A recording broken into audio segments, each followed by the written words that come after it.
Yesu Kristo asifiwe, ndugu zangu na dada zangu katika Kristo Yesu. Kwa majina yangu najulikana kama kijana Jackson Mramba. Siku ya leo niko hapa tena katika mitandao hii yetu ili tukaweze kuhubiriana na tukaweze kusoma neno la Mungu ili tukaweze kusimama imara katika wokovu na katika safari hii ya kumwabudu Yesu. Nami kabla sijaanza ningependa kumtanguliza Yesu wetu. Wacha tuombe. Baba, ninakushukuru kwa neema na rehema zako. Tazama Baba, nimesimama tena mbele za watumishi wako ni kwa ajili ya kuwanena neno, kuwafundisha neno lako. Yesu, nipe hekima, nipe ufahamu, na Yesu Kristo nipe nguvu ya kunena neno lako ili watu wako waweze kuelewa na kufahamu. Asante Yesu, maana uko pamoja nami. Ni kwa Yesu Kristo Baba nimeomba na nikiamini. Amina. Siku ya leo ningependa tujifundishe baadhi ya mambo katika safari ya wokovu, kwa sababu sisi tunapookoka basi tunafaa kuchocheana moto na kusimama imara, kama Biblia linavyosema katika kitabu kile cha Isaya mlango wa kwanza mstari wa 18 ya kwamba haya njooni tusemezane, asema Bwana. Nitapoti hiyo part A part B sehemu yetu kwa siku ya leo.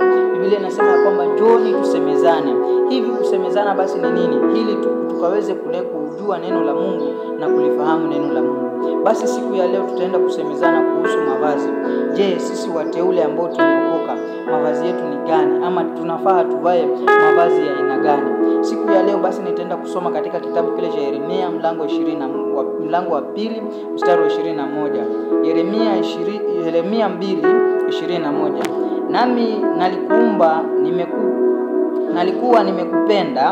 Nami nalikuwa nimekupenda, nimekupanda mzabibu mwema sana, mbegu nzuri kabisa. Umegeukaje basi kuwa mche usiofaa wa mzabibu mwitu machoni pangu? Biblia inasema ya kwamba nalikupanda ukiwa mche mzuri kabisa. Wapendwa, tumeumbwa tukiwa wazuri, tukiwa wasichana warembo, vijana barobaro na vijana watanashati. Yesu alituumba tukiwa wazuri na tukiwa wema na tukiwa tunavutia. Biblia inauliza, umegeukaje na kuwa mzabibu mwitu usiofaa? Ukisoma 22, maana ujapojiosha kwa magadi na kujipatia sababu nyingi. Ujapojiosha kwa magadi na kujipatia sababu nyingi. Sisi tumeumbwa vizuri, tumeumbwa miili mizuri, lakini utakuta wenzetu siku hizi mara umeenda umejipaka lotion, mara umeenda umejibadilisha ngozi yako mpendwa, umejibadilisha mwili wako umebadilika, ambao unakuwa sio wewe. Labda ulikuwa mweusi kama mimi, unaenda unajibadilisha, unajipaka rangi nyingine, unakuwa mweupe, ili kwa sababu tu upendo ama ujione kuwa wewe ni handsome zaidi. Hapana, Biblia inatukataza hayo mambo.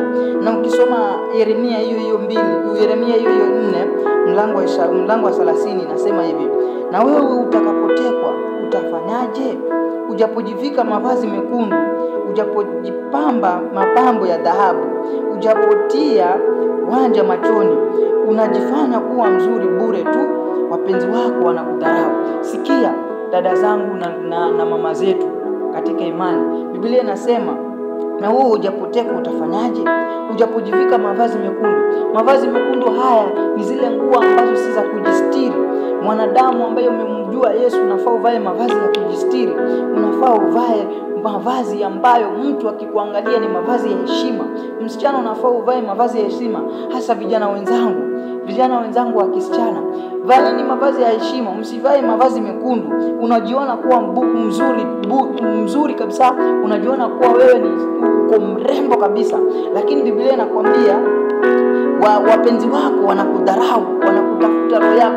Hao wanaokuambia uko smart, hao wanaokuambia uko vizuri, wanakudharau wewe, kwa sababu wewe ambaye umevaa miniskirt, wewe umevaa nguo nusu uchi, hautaolewa, hautapendwa kuolewa, lakini watapenda kukuchezea. Hiyo ndio dharau sasa wanakuonyesha, kwa sababu hawatakuchukua kukuoa ama kukuchukua kutunza, lakini watakuchezea.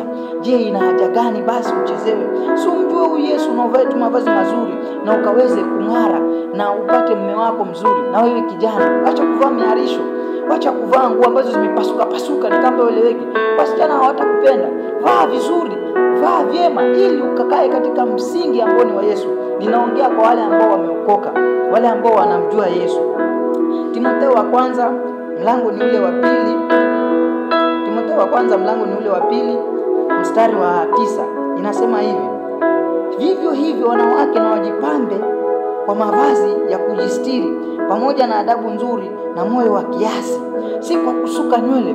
Kumbe hata kwa kusuka nywele wasichana, Biblia inakataa. Unaenda unachukua nywele bandia, unaenda unachukua mawigi unabandika, unatoka vibaya. Kwa Mungu haitakikani, kwa Mungu haipendezi. Inatakikana uvae, uwe katika jinsi ambayo iko sawa, uwe katika vile ulivyoumbwa, ukae hivyo hivyo. Chana nywele zako vizuri, chana nywele zako vizuri, jifunge kitambaa, unatoka vizuri kabisa. Haja gani basi ukachukue manywele mawigi uanze kujibandika, mawigi ya kila rangi, mawigi ya kila aina?